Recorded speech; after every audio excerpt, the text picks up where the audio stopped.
नमस्कार। नमस्कार।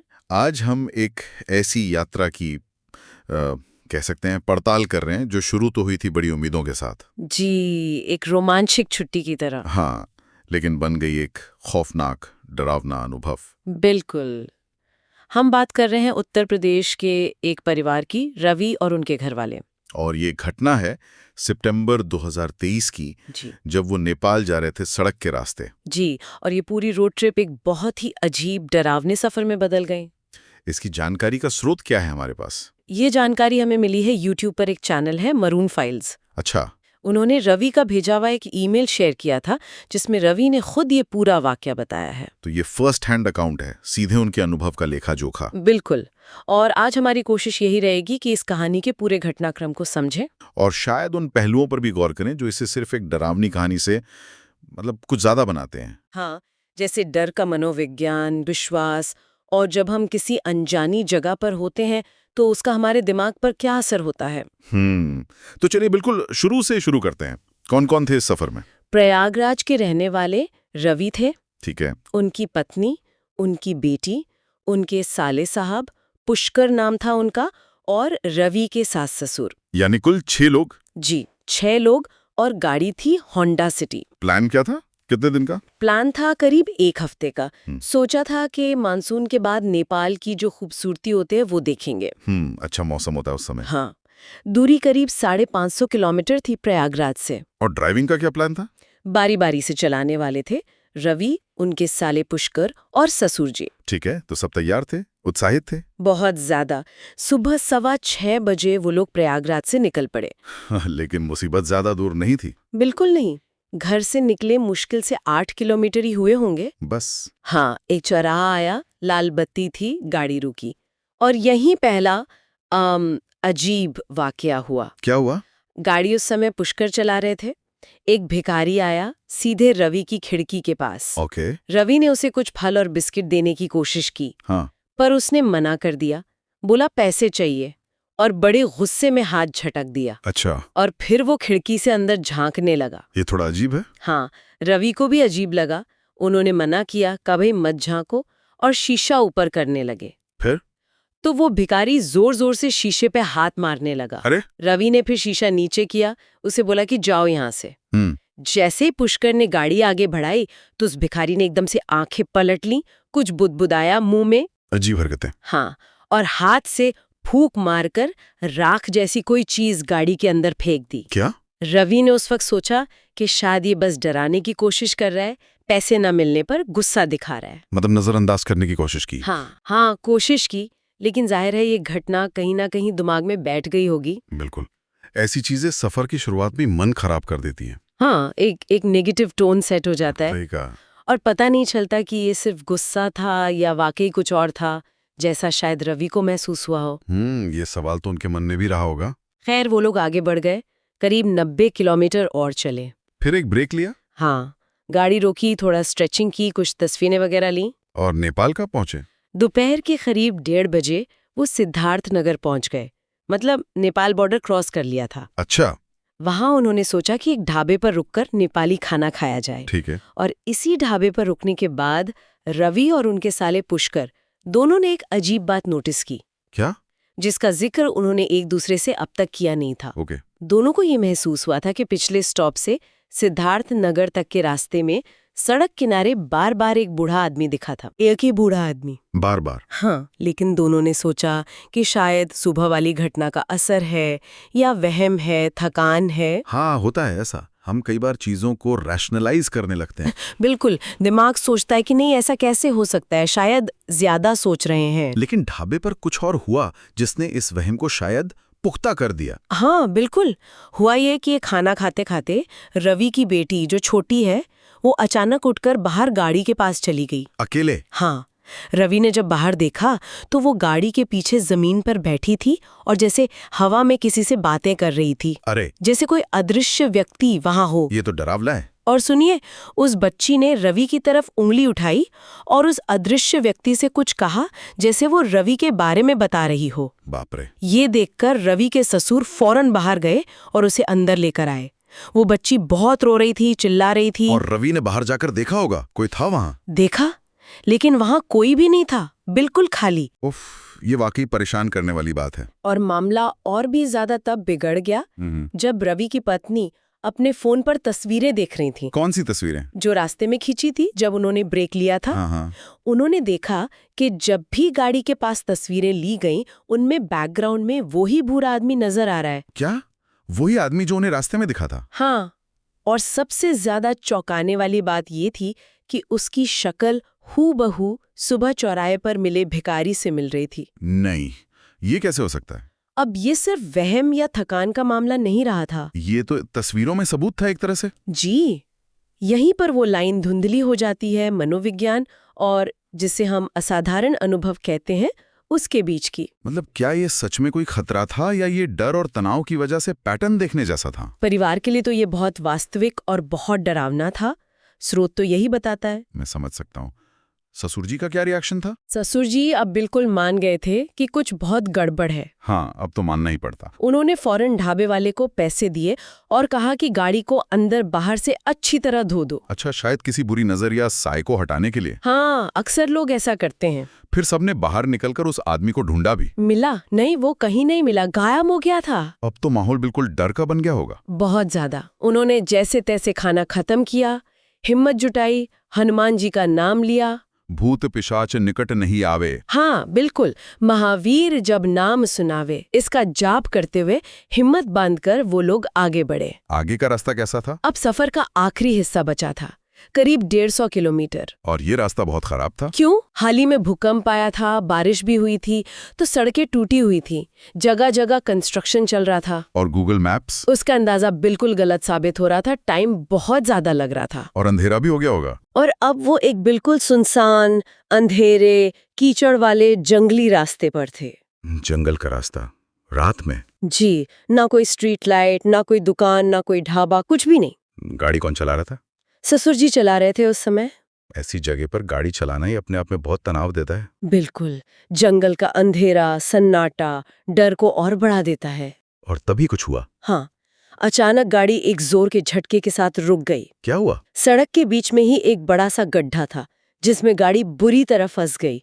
आगे का पहिया धंस गया था। ओहो, जंगल के बीचों बीच रात के अंधेरे में गाड़ी फंस गई? जी, ससुर जी ने निकालने की बहुत कोशिश की, पूरा एक्सेलरेटर दबाया, लेकिन गाड़ी टस से मस नहीं हुई। 6 लोग, औरतें, बच्ची, सब फंसे हुए हैं। ये तो भयानक स्थिति है। किसी के भी होश उड़ जाए। लेकिन कहानी का सबसे डरावना हिस्सा तो शायद अब शुरू हुआ। हाँ, असली खौफ तो अब आना था।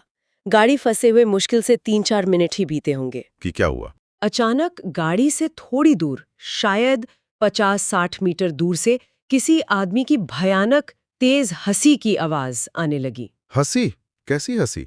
बहुत ही डरावनी, जैसे कोई मजाक उड़ा रहा हो, और आवाज लगातार आ रही थी पर कोई दिख नहीं रहा था। हे भगवान, अंधेरा, जंगल, फंसी हुई गाड़ी और ये हंसी। डर का आलम आप सोच सकते हैं। सब बुरी तरह घबरा गए। सास हनुमान चालीसा पढ़ने लगी। मदद की कोई उम्मीद? मैप में कुछ दिखा? रवि ने मैप देखा, कोई दूसरा रास्ता नहीं था। इसी रास्ते पर अभी 40 किलोमीटर और जाना था। मदद दूर दूर तक नजर नहीं आ रही थी। क्या किया उन्होंने फिर? गाड़ी में ही बैठे रहे? करीब 15 मिनट तक वो गाड़ी में ही इंतजार करते रहे, शायद कोई आ जाए, पर कोई नहीं आया। और वो हंसी? वो हंसी बंद नहीं हुई थी, लगातार गूंज रही थी। फिर रवि ने फैसला किया कि बाहर निकलकर देखना होगा। पत्नी और सास ससुर बहुत डरे हुए थे, मना कर रहे थे, लेकिन कोई चारा भी नहीं था। हाँ, तो रवि और उनके साले पुष्कर हिम्मत करके गाड़ी से बाहर निकले। ससुर जी गाड़ी में ही रहे? जी, वो स्टीयरिंग व्हील पर ही थे। रवि और पुष्कर गाड़ी को देख ही रहे थे कि क्या किया जाए। तभी उन्हें सामने से एक मोटरसाइकिल आती हुई दिखी। शुक्र है, मदद आ गई शायद। थोड़ी उम्मीद जगी। मोटरसाइकिल पास आकर रुकी। कौन था? एक नेपाली आदमी था। उसने नेपाली में कुछ पूछा। रवि ने हिंदी में सारी बात बताई कि गाड़ी फंस गई है। उसने मदद की? वो तैयार तो हो गया मदद के लिए, लेकिन रवि को लगा कि उसके मुंह से शराब की बहुत तेज गंध आ रही है। ओहो, नशे में था? हाँ, लग रहा था कि काफी नशे में है। अब एक और दुविधा थी कि इस पर भरोसा करे या नहीं। पर और कोई ऑप्शन भी नहीं था? बिल्कुल। तो रवि, पुष्कर और वो नेपाली आदमी तीनों गाड़ी को पीछे से धक्का लगाने गए। ठीक है। और तभी उस नेपाली आदमी ने कुछ अजीब किया। उसने बाईं तरफ जंगल की ओर देखा और जोर से आवाज लगाई, बाबा, ओ बाबा, मदद को आओ। बाबा? कौन बाबा? मतलब किसी बूढ़े आदमी को पुकार रहा था, लेकिन रवि और पुष्कर ने देखा वहां जंगल में कोई नहीं था। उन्होंने पूछा नहीं उससे? पूछा, पर लगा कि नशे में है, शायद ऐसे ही बोल रहा होगा, तो ज्यादा ध्यान नहीं दिया। लेकिन फिर इसके बाद वो नेपाली आदमी बाबा बाबा पुकारते हुए जंगल की तरफ जाने लगा। गाड़ी छोड़कर? हाँ, गाड़ी में जो सास बैठी थी उन्होंने खिड़की से चिल्लाकर रवि और पुष्कर को आवाज दी कि जल्दी अंदर आ जाओ, कुछ ठीक नहीं लग रहा। माँ का दिल कुछ महसूस हुआ होगा उन्हें। शायद। रवि और पुष्कर फौरन गाड़ी में बैठ गए। और उस आदमी का क्या हुआ? उन्होंने देखा कि वो आदमी जंगल में ज्यादा अंदर नहीं गया, कुछ दूर जाकर रुक गया। फिर वो उनकी गाड़ी की तरफ पलटा और फिर वो एक बहुत ही अजीब, मतलब बनावटी सी डरावनी चाल चलते हुए अपनी मोटरसाइकिल के पास गया। डरावनी चाल? हाँ, जैसे कोई नाटक कर रहा हो। फिर क्या किया उसने? वो अपनी मोटरसाइकिल पर बैठा और जिस दिशा से आया था उधर ही जाने लगा। चला गया? नहीं, करीब 200-300 मीटर आगे गया, फिर उसने यू टर्न लिया और वापस उनकी गाड़ी की तरफ आने लगा। अरे, ये क्या हो रहा था? अब डर और ज्यादा बढ़ गया, रहस्य गहराता जा रहा था। और जब वो मोटरसाइकिल पास आई? जब वो पास आई तो गाड़ी में बैठे सभी लोगों के रोंगटे खड़े हो गए। क्यों, क्या देखा उन्होंने? उन्होंने साफ साफ देखा मोटरसाइकिल चलाने वाले उस नेपाली आदमी का चेहरा, हाँ, और उसके पीछे जो बूढ़ा आदमी बैठा था उसका चेहरा। दोनों के चेहरे भयानक रूप से बिगड़े हुए थे। बिगड़े हुए मतलब? जैसे किसी ने चाकू से खुरच दिया हो, बिल्कुल विभत्स। हे भगवान! और वो पीछे बैठा बूढ़ा आदमी? वो वही था, सुबह वाला भिखारी, तस्वीरों वाला बूढ़ा आदमी। नहीं, ये सच में हो रहा था। उनके अनुभव के अनुसार हाँ, ये मंजर इतना भयानक था कि रवि की पत्नी जोर से चीख पड़ी। जाहिर है। उनकी चीख सुनते ही वो मोटरसाइकिल ठीक गाड़ी के पास आकर रुकी। और फिर? और पलक झपकते ही वो बूढ़ा आदमी जो पीछे बैठा था वो उछला और सीधा उनकी कार की छत पर आ गया। कार की छत पर? हाँ, और फिर वो भयानक आवाज में चिल्लाने लगा। ये तो किसी हॉरर फिल्म जैसा है। डर अपनी सीमा पार कर चुका था।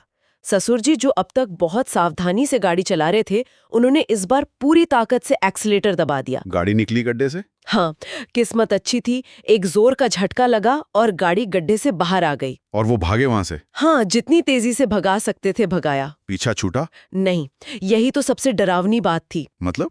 उन्होंने साइड मिरर में देखा, खिड़की से बाहर देखा, वो बूढ़ा आदमी जो छत पर था वो अब अविश्वसनीय तेजी से गाड़ी के बगल में दौड़ रहा था। गाड़ी के बगल में? हाँ, ड्राइवर सीट के ठीक बगल में। गाड़ी की रफ्तार तेज थी पर वो लगातार साथ साथ दौड़ रहा था। ये कैसे मुमकिन है? पता नहीं।